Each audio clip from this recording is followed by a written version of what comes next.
You ask Tiger to solve. This deals with linear equations with one unknown. The final result is h equals 76/64/97. Let's solve it step by step. Simplify the expression. Expand the parentheses. Simplify the arithmetic. Swap sides.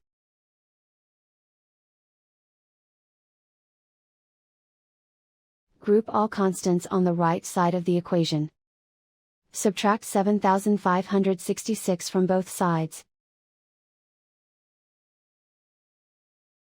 Simplify the arithmetic.